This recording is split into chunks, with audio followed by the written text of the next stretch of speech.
फोटोमध्ये तुम्ही बघू शकता अगोदर माझ्या चेहऱ्यावरती खूप जास्त वांगाचे डाग झाले होते, काळवटपणा साचला होता. पण आता नाही, कारण की मला रिझल्ट मिळाला म्हणून मी तुमच्यासोबत हा घरगुती उपाय शेअर करत आहे. कोणत्याही क्रीम, केमिकल शिवाय तुम्हाला याचा रिझल्ट मिळेल. उजळ, निखळ, टवटवीत त्वचा होईल. फक्त एकदा करून बघा आणि खरंच खूप सोपी पद्धत आहे. दररोज करण्याची देखील गरज नाही. फक्त पूर्ण प्रोसेस खूप महत्त्वाची आहे. काही स्टेप, महत्त्वाच्या टिप्स मी शेअर करणार आहे. त्यामुळे व्हिडिओ शेवटपर्यंत बघा. आवडल्यास मित्रपरिवारासोबत शेअर करायला विसरू नका. तर यासाठी बघा, एक स्वच्छ वाटी घ्यायची, त्यामध्ये टूथपेस्ट आपल्याला घ्यायचं आहे. टूथपेस्ट तुम्ही कोणत्याही ब्रँडचं तुमच्या घरी जे वापरता ते घेतलं तरी चालतं. 2 वेळा जेवढं आपण ब्रश करण्यासाठी घेतो तेवढं टूथपेस्ट आपल्याला एका वाटीमध्ये घ्यायचं आहे. एका व्यक्तीसाठी आपण हे बनवत आहोत. त्यानंतर यामध्ये आपल्याला 2 चिमूटभर एवढी हळद टाकायची आहे. टूथपेस्टमध्ये हळद टाकून चांगलं व्यवस्थित आपल्याला हे मिक्स करून घ्यायचं आहे. आणि हे थोडंसंच बनतं, पण एवढं पुरेसं होतं. अगदी यामधील देखील थोडं शिल्लक राहील, एवढं कमी लागतं. आणि त्यासोबतच बघा, यामध्ये आपल्याला टाकायचं आहे लिंबू. लिंबू एक नॅचरल ब्लिचिंग एजंट आहे, ज्यामुळे की आपल्या स्किनला नुकसान होत नाही आणि आपल्याला याचे भरपूर फायदे देखील मिळतात. याला थोडंसं जसं अर्धा चमचा लिंबाचा रस आपल्याला यामध्ये टाकायचा आहे आणि चांगलं व्यवस्थित मिक्स करून घ्यायचं आहे. आणि हो, तुम्ही हा व्हिडिओ कोणत्या गावातून किंवा शहरातून बघत आहात ना, ते मला नक्की कॉमेंट बॉक्समध्ये सांगा, जेणेकरून माझा व्हिडिओ कुठे कुठे पोहोचला मला ते कळेल. तर बघू शकता, थोडंसं हे पातळसर झालेलं आहे. तर एवढं आपल्याला हवं आहे, कारण की यामध्ये आपण पाण्याचा अजिबात वापर करायचा नाही. यामध्ये हे थोडंसं घट्ट किंवा पातळ झालं तर तुम्ही यामध्ये जसं आता आपण पुढे काही वस्तू टाकणार आहोत तर त्या टाकल्या तरी चालतात. पण जर घट्ट झालं तर यामध्ये रोज वॉटर टाका, गुलाबजल, पण पाणी अजिबात वापरू नका. त्यानंतर यामध्ये बघा, आपल्याला टाकायचं आहे बेसन पीठ. इथे तुम्ही बेसन पीठ, गव्हाचं पीठ, मुलतानी मिट्टी किंवा तांदळाचं पीठ यापैकी कोणतंही पीठ तुमच्याकडे जे असेल ते टाकू शकता. ते आपल्या स्किनसाठी खूप चांगले असतात. तर मी कधी कधी बदलून टाकायचे, जसं कधी तांदळाचं, कधी बेसन पीठ, असे बदल जरी केले ना तरी चालतात. कारण की बघा, प्रत्येकाची त्वचा वेगळी असते, त्यानुसार त्यांना काय सूट होईल हे सांगता येत नाही. आणि त्यासोबतच बेसन पीठ अगदी थोडंसं घेतलं, जास्त नाही, कारण की मिश्रण थोडंसंच बनवायचं आहे.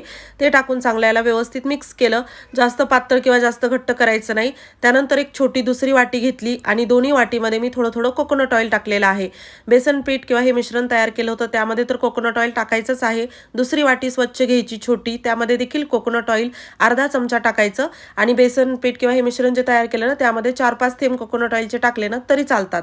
आता त्यानंतर बघा, आपल्याला इथे लागणार आहे तुरटी. तुरटी आपल्या त्वचेसाठी, केसासाठी खूप चांगली असते. अगदी तुम्ही सिंपल तुरटीचा खडा घेतला आणि ओला करून जिथे वांगाचे डाग आहे तिथे चोळलं जरी ना, तुम्हाला खूप असा छान रिझल्ट मिळेल. पण त्यासाठी भरपूर दिवस लागतात रिझल्ट मिळण्यासाठी. तर ही प्रोसेस जी आहे तुम्हाला लवकर रिझल्ट मिळवून देते. तर तुरटीचं पावडर आपल्याला करायचं आहे, जे की मी अगोदरच करून ठेवलेलं आहे. खलबत्त्यामध्ये टाकून तुरटी थोडी बारीक करून घ्यायची, चांगलं बारीक पावडर करायचं. आणि ते थोडं 1 चिमूटभर आपण मिश्रणामध्ये टाकणार आहोत. 1 चिमूटभर आपण कोकोनट ऑइलमध्ये टाकणार आहोत तुरटीचं पावडर. कोकोनट ऑइलमध्ये टाकलेलं चांगलं व्यवस्थित मिक्स करून घ्यायचं. आणि हे जे अर्धा चमचा कोकोनट ऑइल मी बनवलेलं आहे ना, तर ते तुम्ही भरपूर असं बनवून ठेवू शकता. म्हणजे एका मोठ्या बॉटलमध्ये 4-5 चमचे कोकोनट ऑइल टाकून त्यामध्ये तुरटीचं पावडर, त्याप्रमाणे तुम्हाला तुरटीचं पावडर देखील वाढवावं लागेल. तर ते टाकून चांगलं व्यवस्थित मिक्स करून ठेवायचं. भरपूर दिवस तुम्ही त्याचा वापर करू शकता, काहीच हरकत नाही. आणि 2 चिमूटभर मी या मिश्रणामध्ये तुरटी टाकली होती. तर चांगलं व्यवस्थित मिक्स करून घेतलं. त्यानंतर आपल्याला लागणार आहे कोरफड. बघा, कोकोनट ऑइल आपल्या स्किनला नरिश करतं, मॉइश्चराईज ठेवतं. तसंच ॲलोवेरा जेल देखील आपल्या त्वचेसाठी खूप चांगलं असतं. पॅकेटवाला असेल ते वापरा, फ्रेश कोरफड असेल तर ते देखील अशा प्रकारे तुम्ही घेऊ शकता. आणि चांगलं व्यवस्थित कोरफड टाकून आपल्याला हे मिक्स करायचं आहे. आणि कोरफड अगदी थोडीच टाकली, जसं 1 चमचाभर कोरफड म्हणू शकता, छोटा चमचा. आणि बाकी मोठा असेल तर अर्धा चमचा कोरफड आतमधली टाकायची. चांगली स्वच्छ धुवून घ्यायची अगोदर कोरफड. आणि त्यानंतर याला व्यवस्थित मिक्स करायचं. स्वच्छतेची बघा, मी काय म्हणत आहे, काळजी घ्या. कारण की आपल्या स्किनसाठी आपण वापरत आहोत. चेहऱ्याची स्किन खूप सेन्सिटिव्ह असते, त्यामुळे स्वच्छतेची नक्की काळजी घ्यायची. आता दोन्ही हे मिश्रण तयार झालेले आहेत. कसे, कधी, कुठे वापरायचे हे खूप महत्त्वाचं आहे. तर ते अगोदर जाणून घ्या. अगोदर तर बघा, फेसवरती आपण लावणार आहोत वांगाचे डाग काढण्यासाठी किंवा पिंपलचे डाग आहेत, काळवटपणा आहे, तर स्वच्छ चेहरा पाण्याने धुवून घ्यायचा, ड्राय करायचा, कोरडा करायचा. कोणतंही क्रीम, केमिकल चेहऱ्यावरती नसावं. त्यानंतर बघा, माझ्या चेहऱ्यावरती तुम्हाला आता एक डागही दिसणार नाही, कारण की याचा खरंच असा परमनंट मला रिझल्ट मिळाला आहे. म्हणून मी आता पूर्ण मला जेव्हा रिझल्ट मिळाला तेव्हा मी शेअर केलं. माझ्या डाग असलेल्या चेहऱ्यावरती मी लावून दाखवलं असतं तर ते काही असे जादू नाही की लावलं की लगेच डाग निघतात. तेव्हा तुम्हाला वाटलं असतं हे काम करते की नाही, याचा रिझल्ट मिळेल की नाही. पण पूर्ण रिझल्ट मिळाल्यावरच मी शेअर करत आहे. आणि आता बघा स्वच्छ चेहरा धुवून घेतलेला आहे.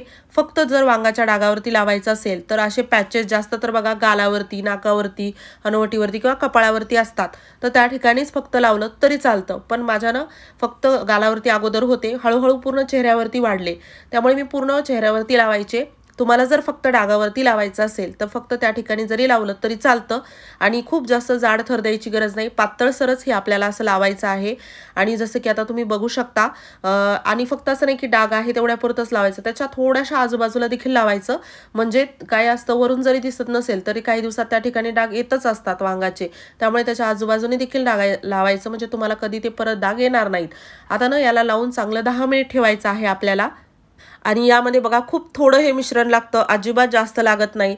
जसं की म्हटलं फेस पॅकवर सारखं तुम्हाला जर पूर्ण फेसवरती जरी लावायचं असेल तरी चालतं. अगदी सिंपल, तुमच्या कुठे तुम्ही बाहेर जाऊन आलात आणि तुमच्या चेहऱ्यावरती टॅनिंग झाली आहे तर ते देखील काढण्यासाठी तुम्हाला याचा फायदा होतो. आता मी ना 10 मिनिट याला लावून ठेवलं. 10 मिनिटानंतर याला आपल्याला ओल्या कपड्याने किंवा स्वच्छ पाण्याने काढायचं आहे. काढण्या अगोदर एक काम तुम्ही करा, जे की मी तुम्हाला पुढे सांगणार आहे. जे की ना म्हणजे त्या भागावरती जे आहे ना तर ते थोडंसं मसाज करायची, मालिश केल्यासारखी करायची, जेंटल, खूप जोरात घासून करायचं नाही, अगदी स्मूथ असं आपल्याला थोडंसं करायचं आहे त्या ठिकाणी. आणि त्यानंतर जरी धुवून घेतलं ना तरी चालतं. खूप छान तुम्हाला याचा रिझल्ट मिळेल. आणि ना हे जास्त नाही, आठवड्यातून फक्त एक वेळा वापरायचं आहे, दररोज वापरायचं नाही. फ्रेश बनवायचं, फ्रेश वापरायचं, जास्त काही यामध्ये बनवण्यासाठी देखील वेळ लागत नाही. आणि तुरटीचं पावडर एकदाच करून ठेवायचं, त्यामुळे कसं पटकन आपण याला बनवू शकतो. आणि हे जे आपण सिरम बनवलेलं आहे मॉइश्चरायझर, तर ते अगोदर बघा मी लावलेला पॅक पूर्ण स्वच्छ पाण्याने धुवून घेतला, चेहरा कोरडा केला आणि त्यानंतर हे सिरम तुरटीचं मिश्रण जे तयार करून ठेवलं होतं ते मी लावत आहे. हे आपल्याला दररोज रात्री झोपण्या अगोदर लावायचं आहे, डेली लावायचं. याचा ना तुम्हाला बेस्ट रिझल्ट मिळतो. मी तर म्हणेन वांगाचे डाग आहेत किंवा नाही तरी पण याला तुम्ही लावा. तुमची स्किन न लूज होत असेल, टाईट होते, खूप छान फ्रेश टवटवीत तुम्हाला तुमची त्वचा दिसेल सकाळी उठल्यानंतर. आणि त्यासोबतच छोटे मोठे पिंपल्स म्हणा, डाग म्हणा, काळवटपणा, टॅनिंग पूर्ण निघून जाते. हातापायावरती, मानेवरती देखील तुम्ही याचा वापर करू शकता. डार्क सर्कल असतील, काळी वर्तुळ, ते देखील निघून जातात. रोज रात्री लावायचं. आणि लावल्यानंतर अशा काही स्टेप मी तुमच्यासोबत शेअर करत आहे. जे सोपं वाटेल यामधील 1-2 तुम्ही जे फेस मसाज आहे ना ते करायच्या, म्हणजे तुमचे वांगाचे डाग तर निघून जातातच, त्वचा देखील खूप छान टाईट होते. ट्राय करून बघा, मला खरंच याचा खूप जास्त फायदा झालेला आहे. डेली लावायचं, भरपूर बनवून ठेवायचं एकदाच 15-20 दिवसाचं, आणि रात्री झोपण्या अगोदर घ्यायचं आणि थोडं थोडं करत ते लावायचं. अशा प्रकारे काही ऑइली वगैरे स्किन वाटत नाही, खूप छान मॉइश्चराईज, नरिश राहते स्किन. आणि या संबंधित ना तुमचे काही प्रश्न असतील तर ते मला कॉमेंट बॉक्समध्ये विचारा. तसे तर मी सर्व प्रश्न कव्हर करण्याचा प्रयत्न केलाच आहे.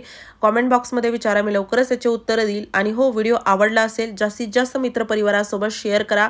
चॅनलवरती नवीन असाल तर सबस्क्राईब करायला विसरू नका. पूर्ण व्हिडिओ पाहिल्याबद्दल धन्यवाद.